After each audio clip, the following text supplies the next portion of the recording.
Halo semuanya, kembali lagi di Piala Podcast Inspiratif ala Audrey. Selamat datang dan selamat mendengarkan. Kembali lagi nih bersama aku tentunya Audrey Sagita. Bagi kalian yang belum kenal aku, yuk ikuti Instagram aku @audreysagita biar kita saling sayang. Maksudnya saling kenal. Di episode kali ini aku akan membahas hal-hal yang menarik nih. Kalian pastinya sudah tahu nih apa yang akan kita bahas karena dari judulnya kan. Yaps, betul sekali. Kita akan membahas tentang ubah insecure menjadi bersyukur. Pada episode kali ini akan membahas tema insecurity, tapi aku tidak sendirian karena aku ditemani wanita cantik yang berada di sebelahku. Namanya Kak Alia Felicia. Boleh nih Kak Alia, bagi teman-teman kan belum kenal ya. Tak kenal maka tak sayang maka tak tuntuan Kak. Boleh Kak memperkenalkan diri dulu? Oke, halo semua, perkenalkan nama aku Alia Felicia. Aku seorang mahasiswi di Prodi Pendidikan Bahasa dan Sastra Indonesia. Wah, kita baru pertama kali ya Kak. Senang banget nih bertemu Kak Alia ini tanpa rekayasa ya.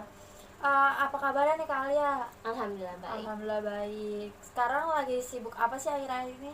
Aku lagi sibuk kuliah sih, karena kan udah semester 4, terus kegiatan juga makin banyak kalau dalam perkuliahan. Oke, lagi sibuk-sibuknya ya anak semester 4 nih. Tugas makalah.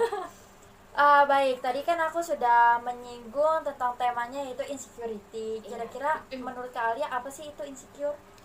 Insecure ya, kita emang sering banget ngedengar kata insecure kan ya gitu. Jadi sebenarnya apa sih insecure itu? Insecure itu berasal dari bahasa Inggris, dari kata secure artinya aman dan in yang artinya tidak. Jadi kalau digabungkan ini merasa tidak aman. Dan menurut American Association ini insecure ini adalah merasa kurang percaya diri dalam menghadapi suatu masalah. Oh ya, aku setuju banget sih sama pendapat Kak Alia tentang insecure itu.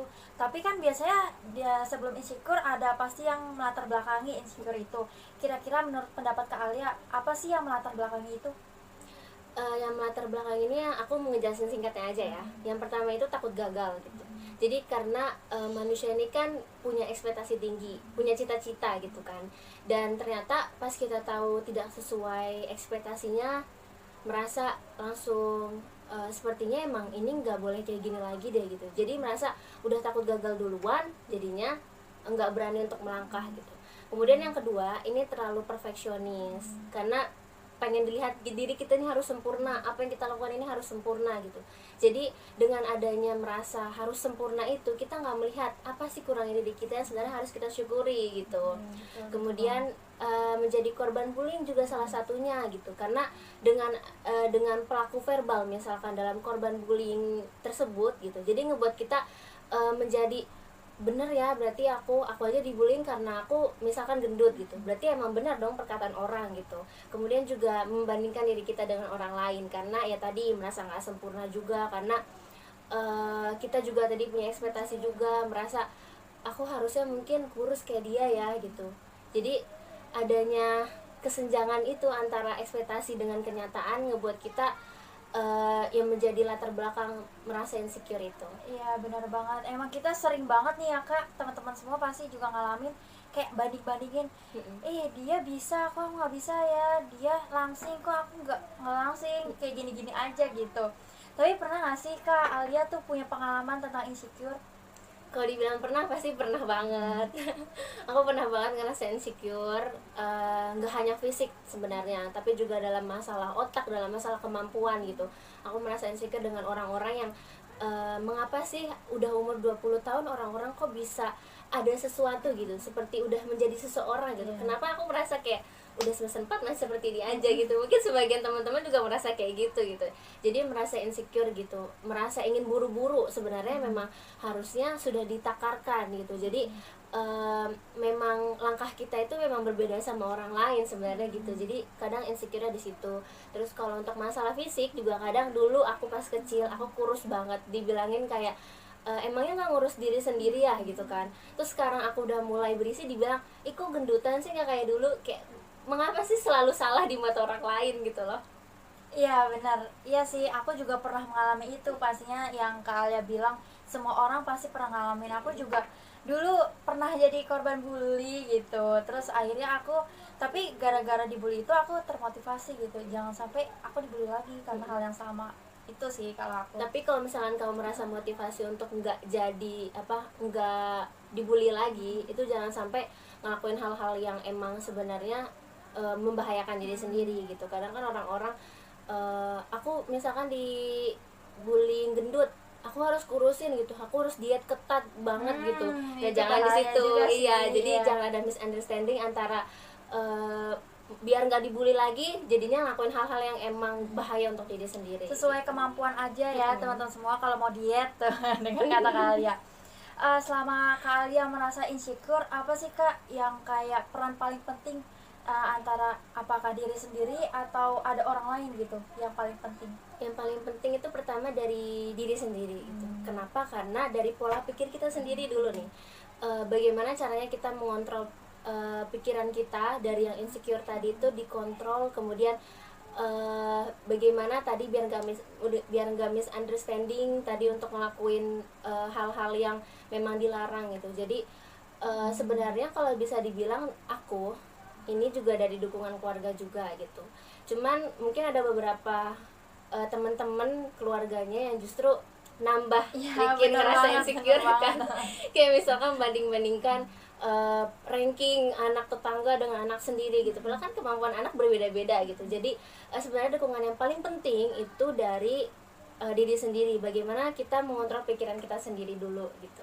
Iya benar banget sih. Kadang emang keluarga juga membanding-bandingkan dengan anak tetangga ya. Iya anak tetangga tuh kayak gini-gini, masa kamu nggak bisa tuh? Itu sering banget sih yang dilakuin ibu-ibu. Jadi itu juga hal yang gimana ya, udah sering banget kita dengar dan udah nggak aneh lagi di telinga kita. Terus kalau misalkan aku mau nanya ke kalian, merasa insecure itu dari diri kita sendiri atau pandangan sosial orang lain Kak? Sebenarnya merasa insecure itu tadi yang latar belakangnya tuh salah satunya ini sih standar sosial juga. Awalnya tuh dari kita merasa baik-baik aja dengan diri kita sendiri, kemudian tiba-tiba orang bilang ih gendutan gitu, atau enggak kenapa orang bisa bilang kayak gitu, misalkan ih gendutan gitu, ih nggak cantik, karena memang standar sosialnya itu tinggi di Indonesia. Misalkan cantik itu harus putih, harus langsing gitu kan. Jadi dengan adanya salah satu alasan tersebut dari standar sosial tersebut, jadi ngebuat kita ngerasa oh berarti selama ini salah ya, berarti badan seperti ini gitu. Oke, ini juga ada nih Kak, karena perkembangan zaman ya, kita juga menggunakan sosial media karena teknologi kita terus maju berkembang. Pastilah salah satunya kita menggunakan, dan teman-teman semua juga pasti menggunakan, namanya Instagram. Apalagi di masa pandemi seperti ini ya Kak, kita di rumah aja terus kayak bosen mau ngapain lagi kalau bukan buka Instagram. Nah terus aku sering banget ngeliat di akun sosial medianya Instagram selebgram gitu, itu banyak banget komentar-komentar negatif dari warganet tentang selebgram itu. Misalkan, kok kakak gendutan ya, kok alisnya beda sebelah ya kak. Itu menurut Kak Alia gimana tanggapannya? Sebenarnya aku agak heran sama orang-orang yang seperti itu ya. Kayak kenapa mereka memperhatikan sedetail itu kekurangan kita gitu. Yang sebenarnya yang harus mereka perhatikan itu diri mereka sendiri gitu, yang utama gitu. Jadi kalau menurut aku baiknya mendingan menutup kolom komentarnya sih. Cuman mungkin ada beberapa orang yang memang cuek gitu, yang memang sudah terbiasa, akhirnya sudah kebal, perasaannya sudah kuat gitu. Jadi mungkin ada sebagian orang yang kuat seperti itu, nggak harus menutup kolom komentar. Cuman kalau memang berpengaruh terhadap mental, mendingan menurut aku sih tutup kolom komentarnya. Oke, setelah ini kita akan menampilkan satu video nih ya kak. Let's go. Dihina cowok secara fisik. Siapa sih yang suka dihina? Semua orang pasti pengennya selalu dipuji, tapi kita tidak bisa expect orang untuk semuanya baik. Kadangkala ada yang baik, kadangkala ada juga yang kamu bisa menilai sendiri. Terutama dalam hal ini perempuan. Ketika perempuan saling bercandaan kemudian menghina secara fisik, misalnya sesama dengan perempuan, biasanya mereka masih bisa biasa aja. Tapi kalau misalkan yang menghina udah laki-laki, intensitas rasa sakit yang dirasakan oleh perempuan ini bisa menjadi lebih luar biasa.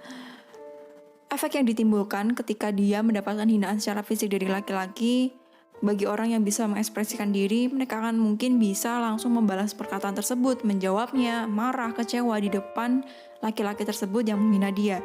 Tapi untuk beberapa orang yang mungkin susah mengekspresikan diri dan lebih banyak menahan diri, mereka cenderung diam aja dan tampak biasa aja kalau di depan orang-orang yang menghina. Tapi kalau misalkan udah sampai rumah, masuk kamar sendirian, dia kemudian mengambil kaca dan biasanya langsung mencoba untuk memvalidasi dan membenarkan perkataan-perkataan buruk yang sudah dilontarkan kepadanya.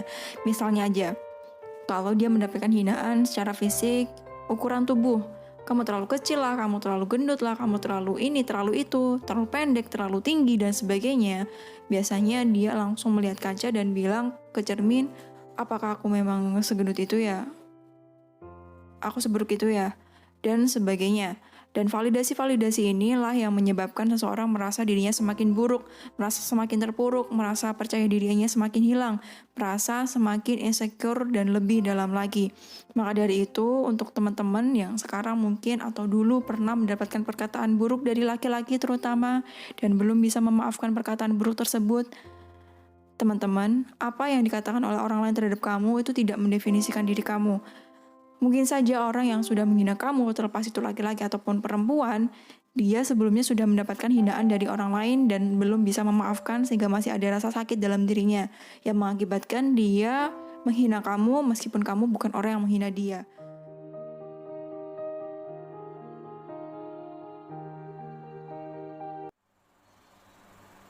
Nah, kita sudah menonton videonya nih. Aku mau tanya ke Kak Alia. Kan kita sering banget nih Kak dengar pernyataan bahwa pelaku bully adalah korban bully sebelumnya. Itu bagaimana tanggapan Kak Alia mengenai pernyataan tersebut? Wah, kalau ini sih bahaya banget ya, karena memang benar sih yang harus diubah itu yang pertama pola pikirnya dulu sih gitu kan. Karena gimana pola pikir kita dalam mengolah, misalkan ini tuh nggak boleh jadi ajang balas dendam gitu loh. Jadi seharusnya kita juga yang korban bully, yang pelaku bullying sekarang ini, yang dulunya korban bullying ini, harusnya berpikir juga kalau dulu aku merasa kayak gitu, gimana posisinya kalau aku ada di situ lagi ya, seharusnya merasa seperti itu sih. Jadi yang paling utama itu memang harus mengubah pola pikirnya dulu gitu. Iya, kadang kalau kita dikatain seseorang gitu kan, dibully seseorang, kita jadi ngerasa apa iya bener gitu. Emang gue gendutan ya gitu kan, sering banget. Nah, gimana sih Kak cara kita ngontrol diri biar kita tuh tetap mencintai diri kita sendiri? Iya, sebenarnya untuk mengontrolnya ini kita yang pertama sih emang gak harus mendengarkan kata orang lain ya. Cuman itu emang super sulit gitu ya, karena apalagi untuk orang yang memang overthinking gitu kan, jadi pasti mendengarkan kata orang terus gitu. Sebenarnya yang pertama memang gimana cara kita menerima diri sendiri dulu gitu. Tapi menurut aku menerima diri sendiri ini nggak hanya dengan cara oh ya udah deh gue makan terus aja karena gue nggak peduli orang mau bilang gue gendut gitu. Sebenarnya nggak kayak gitu, karena kita juga menerima diri kita sendiri itu dengan cara-cara yang sehat gitu. Jadi enggak karena merasa karena gendut kita harus lebih gendut, enggak kayak gitu sebenarnya harusnya gitu. Jadi mengubah pola pikir dulu, kemudian menerima diri kita sendiri gitu, enggak mendengarkan perkataan orang lain gitu, karena merasa diri kita ini anggap aja satu-satunya ada di dunia ini dan gak ada yang kayak kita gitu. Jadi memang kita spesial banget karena kan Tuhan memang menciptakan manusianya berbeda-beda gitu kan. Jadi pasti setiap manusia itu ada satu kelebihan, gak hanya satu, bahkan ada beberapa kelebihan yang memang sebenarnya nggak aku punya gitu. Kayak misalkan kelebihan kamu aku nggak punya, kelebihan aku kamu nggak punya gitu. Jadi seharusnya kelebihan-kelebihan itu tuh yang saling melengkapi satu sama lain. Dan kekurangannya itu harus kita terima gitu, bukan malah jadikan sebagai bahan lawakan untuk orang lain gitu. Iya, kadang kan emang sekarang ini nggak percaya kan, sering banget nggak percaya sama kemampuan diri sendiri. Kalau misalkan dapat nilai jelek, wah nggak ada masa depannya, padahal nggak kayak gitu. Bisa aja pinter di bagian non akademiknya kan. Tapi ya emang sekarang kalau udah jelek nilainya udah pesimis duluan Kak, udah nggak percaya lagi deh sama kemampuan diri sendiri, nggak tahu bakatnya apa. Itu bahaya juga sih sebenarnya. Terus tadi kan kita udah banyak nih membahas tentang insecure, apa penyebabnya, terus pengalaman Kak Alia sendiri. Kira-kira menurut Kak Alia bagaimana sih cara mengatasi insecure itu? Cara mengatasinya mungkin hampir sama kayak tadi ya, menerima diri kita sendiri tapi dengan cara yang sehat gitu, dengan cara yang memang sesuai kadarnya. Misalkan kadar, kalau kita dikatain gendut, kadar orang gendut itu seperti apa sih sebenarnya, terus gimana caranya, menurut mereka jika gendut ini seperti ini, oh berarti memang aku harus menyesuaikan dengan misalkan standar kesehatan Indonesia gitu. Jadi nggak hanya karena merasa gendut gitu, jadinya menerima diri sendiri dengan cara yang seperti itu. Kemudian tidak mendengarkan perkataan orang lain gitu. Dan tadi juga bagaimana caranya mengontrol pikiran kita sendiri gitu, dengan menjauhkan hal-hal yang negatif. Misalkan dalam satu lingkungan kita berada di lingkungan yang toksik, itu, dan itu kita harus berani ngelangkah gitu, berani untuk menjauhkan diri kita dari hal-hal yang toksik gitu. Atau ternyata justru kita sendiri yang toksik kepada orang lain gitu.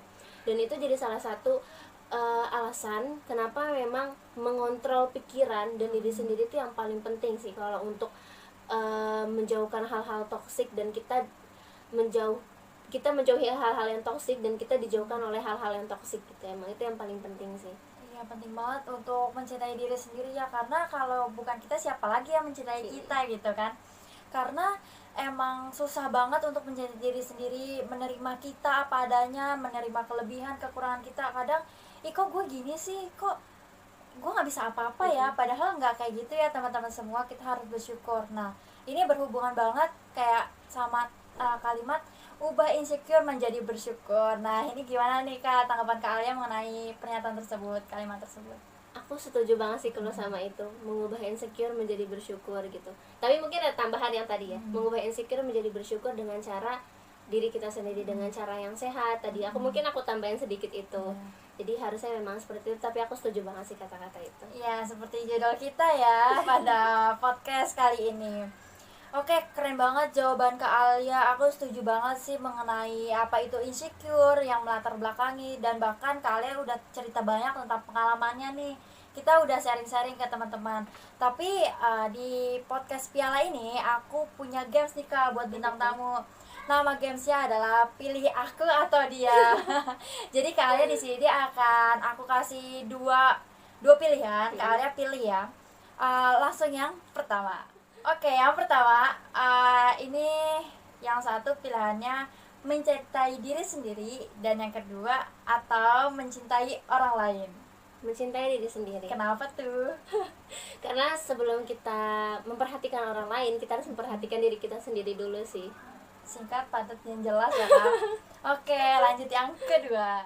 Oke, sekarang yang kedua. Yang pilihan pertama itu dikomentari orang lain, atau yang kedua mengomentari orang lain? Dikomentari orang lain. Kenapa Kak ya? Karena aku nggak memposisikan diriku sebagai pelaku bullying. Ya bagus banget ya teman-teman jawabannya. Lanjut yang ketiga. Jadi yang ketiga, pilihan pertamanya itu adalah dipuji orang lain atau memuji orang lain? Memuji orang lain. Kenapa nih Kak lebih suka memuji orang lain? Karena kalau dipuji orang lain, aku takutnya merasa cepat puas sih. Jadi nggak ada perkembangan dari diri aku sendiri. Jadi sombong ya. Benar. Jadi sombong diri kita sendiri. Oke, lanjut yang keempat. Jadi pilihan keempat yaitu pilihan pertama ada ekspektasi, atau yang kedua realistis? Berekspektasi. Kenapa? Sebenarnya aku juga seorang pemimpi, cuman berekspektasinya itu mungkin memang sih harus tinggi-tinggi banget gitu kan. Tapi aku sadar sama kemampuan aku sih. Jadi supaya seimbang dengan realistis, makanya berekspektasinya juga harus yang seimbang gitu. Oke, cita-cita ya, nggak apa-apa lah yang punya cita-cita. Oke, dan yang terakhir. Nah, yang terakhir ini ya udah pastilah pilihannya, aku udah tahu, aku udah bisa nebak. Karena pilihannya itu yang pertama, bersyukur atau insecure? Bersyukur dong. Ya, bersyukur. Alhamdulillah. Kenapa tuh Kak? Sesuai judul ya gak sih? Oh, Ubah insecure menjadi bersyukur. Jadi Iya, benar. jadi Iya. enggak sih, jadi juga harus disesuaikan dengan jangan dulu merasa kurang sih. Baik, sudah selesai sesi permainan bersama Kak Alia tentunya. Terima kasih nih Kak Alia sudah berkenan Terima kasih. hadir di Piala Podcast Inspiratif ala Audrey. Terima kasih banyak ya sudah mau hadir ke sini repot-repot. Aku terima Sini, kasih banyak ya. sih. Ya, kesempatan yang sangat wah banget ya bagi aku Aku sendiri juga bisa kesempatan. sharing-sharing sama Kak Alia dan teman-teman semua.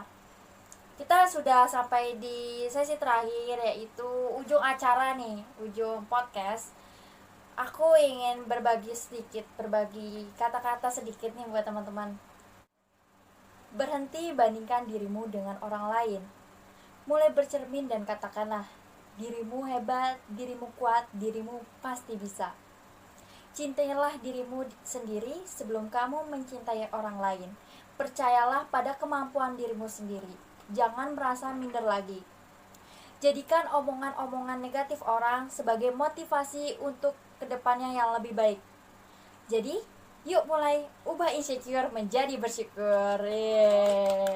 Teman-teman, aku punya sedikit pantun nih. Apa tuh? Burung Irian, burung cendrawasih. Cakep. Cukup sekian dan terima kasih. Terima kasih teman-teman sudah bersedia menonton Piala sampai akhir, dan sampai berjumpa di episode selanjutnya. Bye bye.